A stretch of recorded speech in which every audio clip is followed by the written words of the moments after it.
E olha só, Daniel Adjuto, né? Quinto dia de conflitos na Ucrânia, uma segunda-feira agitadíssima. A gente vai ter daqui a pouco a reunião emergencial da Assembleia da ONU, o encontro do G7 também, com chefes da OTAN e da União Europeia. E a gente tem agora representantes da Rússia e da Ucrânia reunidos em Belarus pela primeira vez para tratar da guerra. Vamos agora então para Varsóvia, na Polônia. O enviado especial Matias Brotero tem os detalhes ao vivo. Diga, Matias. Tudo bom, Isabela? Essa reunião já começou ainda pela manhã, né? As delegações de ambos os países, Ucrânia e Rússia, se encontraram por volta de 10h30 da manhã. A gente tem informação de que o governo ucraniano exige a retirada das tropas russas de todos os locais da Ucrânia, inclusive da região de Donbás, isso de acordo com a imprensa local.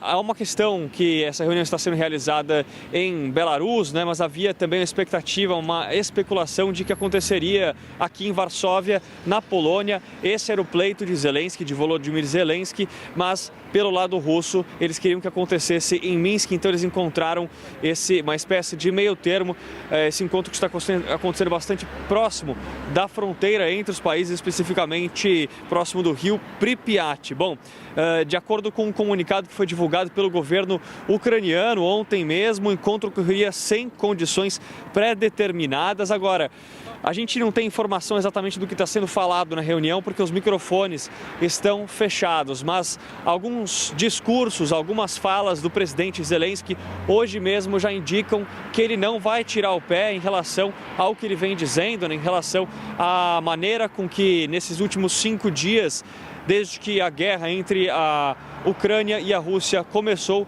a Ucrânia vem resistindo. Hoje pela manhã, num pronunciamento, o presidente ucraniano disse que os ucranianos são gratos à União Europeia pelo fornecimento de armas, mas que o objetivo é estar com os europeus e, mais importante, sermos iguais. É um indício aí de que a Ucrânia não vai tirar o pé em relação a qualquer reivindicação que possa vir do governo russo, por exemplo, de desmilitarização por parte do governo ucraniano, inclusive a saída do presidente Zelensky. A Ucrânia também anunciou hoje, mais cedo, que pediu a adesão imediata à União Europeia, então certamente esse será um dos assuntos que estão sendo tratados nesse encontro, que eu ressalto.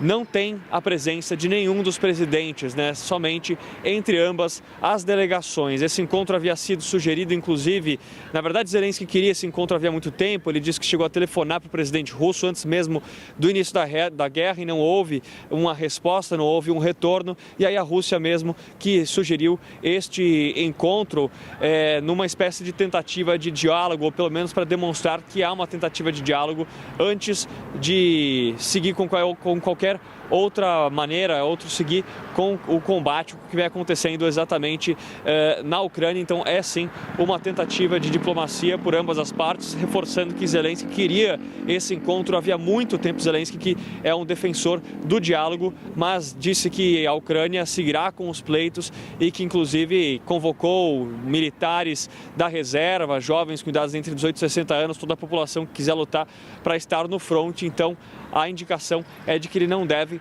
tirar o pé em relação a esse encontro. Agora, Isabela, Daniel, eu estou aqui na Polônia, como eu disse para vocês, Varsóvia.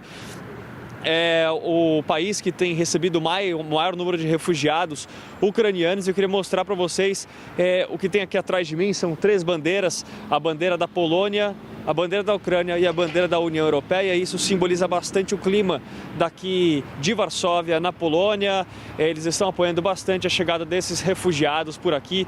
Ontem mesmo eu conversava com o prefeito de Varsóvia, ele falou que só num dia vieram 150 mil refugiados. Então a gente vem acompanhando esses dois lados da moeda, os 3, né? O confronto bélico ali direto em Kiev, na Ucrânia, esse encontro que representa a política, esse encontro que representa a possibilidade, a tentativa de um diálogo para buscar o cessar-fogo. É isso nas palavras do presidente Volodymyr Zelensky. Agora também o capítulo B, né, do capítulo 2 de toda essa história, que é a crise dos refugiados. Há um fluxo imenso de refugiados por todas as partes, por todas as fronteiras da Ucrânia, diversas cidades, são filas quilométricas de muitas e muitas horas. Então a gente vai acompanhando todos os lados dessa guerra entre a Rússia, da invasão da Rússia na Ucrânia. Matias, muito bom falar com você ao vivo ao longo de todo o fim de semana. A gente viu os vídeos que o Matias fez quando ele também estava saindo da Ucrânia, indo agora para a Polônia. Matias, essa prioridade que temos agora dessa reunião, que pode sair da reunião, a gente vai trazer, claro, aqui para você ao vivo, então tem prioridade nesse chamado. Mas eu queria ouvir de você, porque você está acompanhando desde o comecinho, muito de perto, tudo que acontece na Ucrânia, agora na Polônia. Viu ali cenas emocionantes nos trens, das pessoas tentando deixar a Ucrânia. Imagino que o lado repórter aguça ainda mais o lado humano. Queria te ouvir como foi essa trajetória, sair da Ucrânia para você, o que mais te chamou a atenção, o que mais te surpreendeu, porque você tem os nossos olhos hoje aí na Europa, na Ucrânia, então pode dar um relato pessoal do que está vendo aí. Bastante emocionante, né, Daniel? É com essa palavra que eu descrevo a maneira com que as pessoas, com que os ucranianos vêm saindo, da maneira com que eles saem do país e buscam refúgio em outros países, por exemplo, aqui na Polônia, né? Porque eles não querem sair do país. É uma questão de plena necessidade. Ontem mesmo eu entrevistei um ucraniano, né, de 15 anos, um jovem estudante de 15 anos, que ficou na Ucrânia até o último momento com a família dele, até que a casa dele foi alvejada num bombardeio em meio a fogo, né? E inclusive não teve muitos danos estruturais e principalmente não causou nenhum problema de saúde, né? Algo assim, mas foi um momento em que eles precisaram correr, deixar a casa de última hora. O pai dele teve que ficar na Ucrânia, que é um grande motivo de preocupação para ele. Eu estou em contato com ele, inclusive, hoje. Ele vem conversando com o pai dele, mas não sabe exatamente quando vão se ver de novo.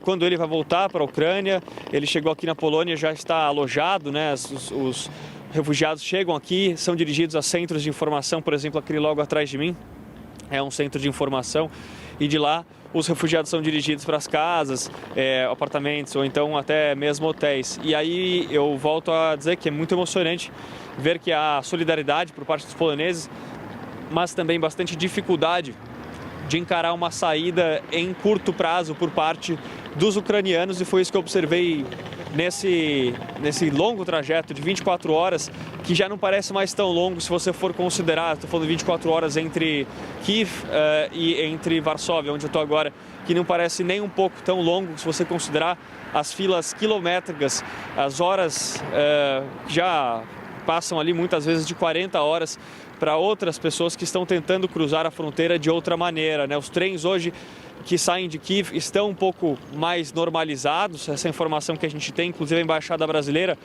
vem informando periodicamente sobre a situação dos trens que saem de lá e também da entrada, por onde seria a melhor rota, porque isso muda também constantemente.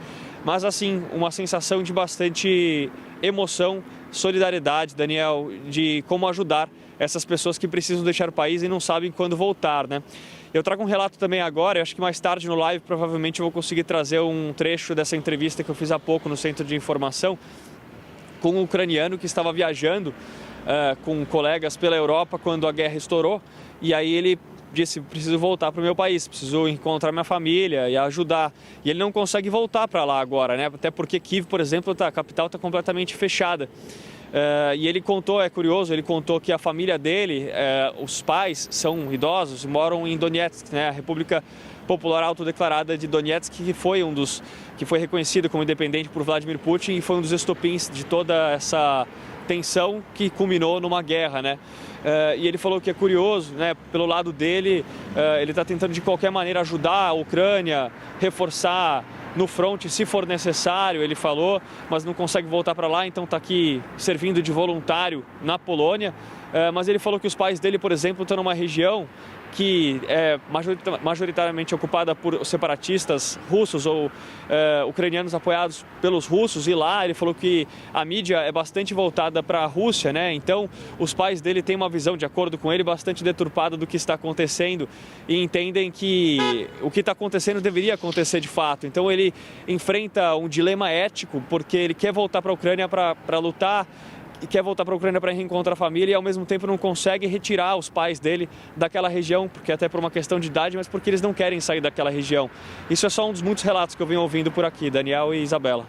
A gente sempre acompanha, né, Matias, as imagens que você traz, os depoimentos, os relatos, e a gente também sempre vê as pessoas, cientistas políticos, especialistas, dizendo o quão forte é o povo ucraniano nesse sentido, quão resistente. Você acabou de trazer um relato de uma pessoa com um dilema ético, que quer ficar no seu país, quer lutar pela sua terra, e é muito emocionante realmente tudo que você traz pra gente. Muito obrigada, a gente continua inclusive com mais informações suas, qualquer outra informação. Você queria falar alguma coisa? Isabela, você está me ouvindo? Ouço. É curioso, queria acrescentar, achei interessante que você trouxe assim, sobre como eles são, como a Ucrânia tem pessoas muito fortes ali que não vão arredar o pé, basicamente, né, em relação ao que eles acreditam. Eles estão se ajudando de todas as maneiras possíveis. Uma pessoa me falou algo interessante: a Ucrânia já esteve por muitos conflitos, já passou por muitos conflitos, né, inclusive esse que a gente está vendo agora. Não é uma guerra de hoje, né? É uma guerra que começou em 2014, quando a Crimeia foi anexada pela Rússia.